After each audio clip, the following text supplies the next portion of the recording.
In this video we are going to talk about the age of Milton और साथ ही साथ हम बात करेंगे मिल्टन के बायोग्राफी के बारे में भी।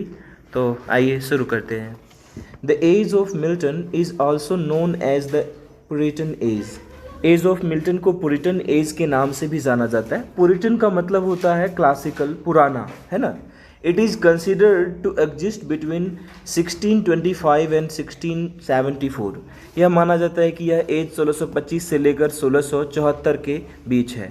अब कहीं पर आप ऐसा भी देखेंगे कि ये 1665 तक ही है। The reason why this is named after Milton, अब आपके मन में एक ख्याल आता होगा कि मिल्टन के नाम पर ही इस एज का नाम क्यों पड़ा। Is that he dominated this period alone, कि इस पीरियड में वो अकेले ऐसे राइटर्स थे जो कि काफ़ी ज़्यादा डोमिनेटेड रहे और यानी अच्छा खासा प्रभाव रहा अपने लाइफ टाइम में उनका जो है उस एज पर। इसी कारण से इसको एज ऑफ मिल्टन के नाम से जाना गया। He was born in 1608। अब जैसा कि हमने एज का शुरुआती दौर जो है, चूँकि इनके जन्म से तो शुरू नहीं हुआ है, इन्होंने जब लिखना शुरू किया होगा शायद तब शुरू हो, तो 1608 में इनका 9 दिसंबर को जन्म हुआ था एंड डाइड ऑन 8 नवंबर, और 8 नवंबर 1674 में, यानी इनके डेथ के साथ ही इस एज के ख़त्म को माना जाता है। He was a poet who also served as a civil servant under Oliver Cromwell। Oliver Cromwell जो कि कॉमनवेल्थ एज के एक अच्छे खासे नेता थे, जिनका कि आधिपत्य भी रहा, कुछ समय तक शासन भी किया जिन्होंने, तो उनके अंडर इन्होंने एज अ सिविल सर्वेंट काम भी किया था। He is best known for the religious epic poems. वो अपने रिलीजियस एपिक पोएम्स के लिए जाने जाते हैं, जिनमें कि पैराडाइज लॉस्ट जो कि 1667 में पब्लिश हुई थी, बहुत ही ज़्यादा फेमस रही और आज भी इसे अप्रिशिएट किया जाता है। It was written in blank verse, इसको ब्लैंक वर्स में लिखा गया था। एंड इवन टुडे, और यहाँ तक कि इसे आज भी it is considered the greatest work of English literature. इसे इंग्लिश लिटरेचर का ग्रेटेस्ट वर्क माना जाता है। It was the time when everyone was fighting and struggling for liberty. ये वही समय था जब हर कोई अपनी लिबर्टी के लिए, फ्रीडम के लिए लड़ रहा था। The civil war was also at its peak, और उस टाइम में सिविल वॉर भी टेक प्लेस करा हुआ था during this period. There were 2 kinds of people, 2 तरह के लोग थे। One who were favouring the king, जो कि एक राजा के पक्ष में थे, and the other who were opposing the king, और दूसरे जो कि राजा के खिलाफ थे। It was all because of the contemporary king James first. ये सब का वजह जो था वो जेम्स फर्स्ट राजा ही था, क्योंकि वो सही से सत्ता को संभाल नहीं पा रहा था।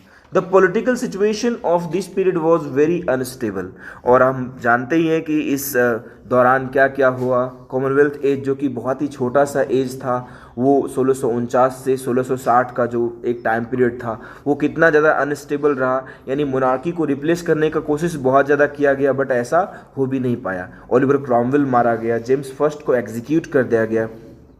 This was the reason that no ruler could establish them. यही कारण था कि कोई भी रूलर अपने आप को स्थापित नहीं कर पाया, इस्टेब्लिश नहीं कर पाया। Oliver Cromwell also did not succeed in making England a democratic country. यानी ओलिवर क्रॉमवेल जो कि एक डेमोक्रेटिक कंट्री बनाना चाहते थे इंग्लैंड को, वो भी सफल नहीं रहे, अर्थात उन्हें भी असफलता ही हाथ लगी। There were also some other poets, कुछ और भी पोएट्स थे ड्यूरिंग दिस एज। इस एज में कुछ और भी पोएट्स थे।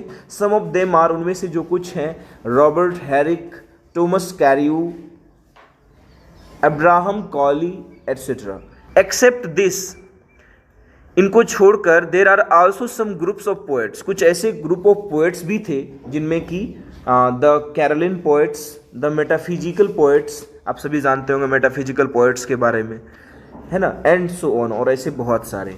If we talk about the features of Milton's poetry, यदि हम मिल्टन की पोइट्री के फीचर की बात करें तो he is considered the second greatest poet of English after Shakespeare. Shakespeare के बाद उनको दूसरा महानतम जो है इंग्लिश पोएट माना जाता है।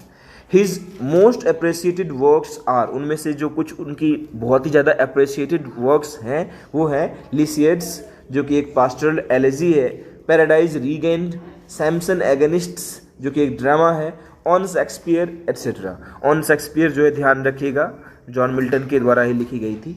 His creativity is beyond imagination, उनकी जो रचनात्मकता है वो कल्पना से परे है। His works are living examples of his creativity. उनके जो वर्क्स हैं वो एक तरह से सजीव उदाहरण है उनके क्रिएटिविटी का, एक्सेलेंस का और यूनिवर्सलिटी का। यूनिवर्सलिटी मतलब उनके जो फॉलोअर्स हैं वो पार्टिकुलर किसी कंट्री में नहीं बल्कि पूरी दुनिया में ही है। तो आई होप आप समझ पाए होंगे कि एज ऑफ मिल्टन क्या है। इस पर एक शॉर्ट नोट एग्जाम में आ सकता है लिखने, तो आप इसके लिए प्रिपेयर रहें। Thank you for watching.